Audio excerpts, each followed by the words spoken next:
Hello guys, welcome to SD news Bangla. আজকের খবরে কি বলছে দেখুন। বলছে মমতা গদি ছাড়লেই হবে পুজো, মুখ্যমন্ত্রীকে চাঁচাছোলা ভাষায় আক্রমণ শ্রীলেখার। তো এখানে কি বলছে, বাংলা হান্ট ডেস্কে কি বলছে দেখুন। বলছে মুখ্যমন্ত্রী মমতা বন্দ্যোপাধ্যায়কে সরাসরি পদত্যাগ করতে বলে চর্চায় শ্রীলেখা মিত্র। সোমবার সুপ্রিম শুনানির পরেই নবান্নে প্রশাসনিক বৈঠকে মুখ্যমন্ত্রী মমতা বন্দ্যোপাধ্যায় মন্তব্য করেন, 1 মাস হয়ে গিয়েছে, এবার উৎসবে ফিরুন। তার এই মন্তব্য নিয়ে তীব্র ক্ষোভের জন্ম হয়েছে জন্মমানসে। এবার প্রকাশ্যেই মুখ্যমন্ত্রীকে কটাক্ষ শোনালেন অভিনেত্রী শ্রীলেখা মিত্র। মুখ্যমন্ত্রীকে পাল্টা দিলেন শ্রীলেখা।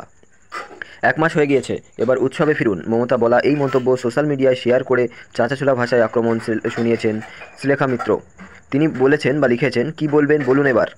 1 মাস বাবা মা তার মেয়ের ধর্ষণ হত্যা ভুলে যাক, মানুষ আপনাদের অন্যায় আরও মেনে নিক, চাঁদা আর ভাতায় সব চাপা পড়ে যাক, সেটি আর হচ্ছে না দিদি। আপনি গদি ছাড়েন, তারপর হবে আমাদের পুজো, তিলোত্তমাদের পুজো। মানুষ আপনার পুজোয় ফানুসে আর ভুলছে না। শেষে তিনি লিখেছেন, রিসাইন অর্থাৎ পদত্যাগ করুন। বলছে বৈঠকে বিস্ফোরক মন্তব্য মুখ্যমন্ত্রীর। এর আগে 5ই সেপ্টেম্বর সুপ্রিম কোর্টে শুনানি হওয়ার কথা থাকলেও প্রধান বিচারপতি বেঞ্চে না বসায় 9ই সেপ্টেম্বর পিছিয়ে যায় তারিখ।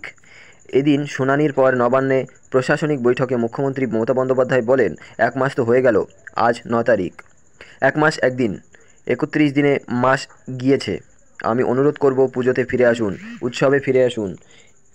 আর সিবিআইকে বলবো তাড়াতাড়ি বিচারের ব্যবস্থা করুন। এখন তো এটা সিবিআই এর হাতে, আমাদের হাতে তো নেই। গত 3রা সেপ্টেম্বর লালবাজার অভিযান করে কলকাতা পুলিশ কমিশনার বিনীত গোয়েলকে তারাই পদত্যাগপত্র দিয়ে আসেন জুনিয়র ডাক্তাররা। তারা জানিয়েছেন, বিনীত গোয়েল বলেছেন যে যদি উপরের মহল থেকে তাকে পদত্যাগ করতে বলা হয় তবে তিনি তা করবেন। এদিন মুখ্যমন্ত্রী তোলেন সেই প্রসঙ্গ। মমতা বন্দ্যোপাধ্যায় এদিন স্পষ্ট বলেন, বিনীত গোয়েল 7 দিন আগেই পদত্যাগের দাবি নিয়ে এসেছিলেন তার কাছে, তিনি পদত্যাগ করতে দেননি তাকে। মুখ্যমন্ত্রীর কথায় পুজো আসছে, যিনি দায়িত্বে থাকবেন তাকে আইন শৃঙ্খলার বিষয়গুলি জানতে হবে। কোথায় কি পুজো, কী থিম হচ্ছে, কোথায় পুলিশ পোস্টিং রয়েছে, সেসব জানতে হবে। একটু ধৈর্য করলে কি মহাভারত অশুদ্ধ হয়ে যাবে, প্রশ্ন মুখ্যমন্ত্রীর। তবে মুখ্যমন্ত্রী কী বলছে দেখুন। মমতা বন্দ্যোপাধ্যায় এদিন স্পষ্ট বলেছেন, বিনীত গোয়েলকে 7 দিন আগেই পদত্যাগের দাবি নিয়ে এসেছিলেন মুখ্যমন্ত্রীর কাছে, তিনি পদত্যাগ করতে দেননি মুখ্যমন্ত্রী বিনীতকে। মুখ্যমন্ত্রীর কথায় পুজো আসছে, যিনি দায়িত্বে থাকবেন তাকে আইন শৃঙ্খলা বিষয়গুলি জানতে হবে। কোথায় কি পুজো, কী থিম হচ্ছে, কোথায় পুলিশ পোস্টিং রয়েছে, সেসব জানতে হবে। হ্যাঁ, মুখ্যমন্ত্রী এসব বলেছেন। একটু ধৈর্য করলে কি মহাভারত অশুদ্ধ হয়ে যাবে, প্রশ্ন মুখ্যমন্ত্রীর। বুঝতে পারছেন বন্ধুরা। এখানে বলছে বৈঠক বিস্ফোরকের মন্তব্যে মুখ্যমন্ত্রীর।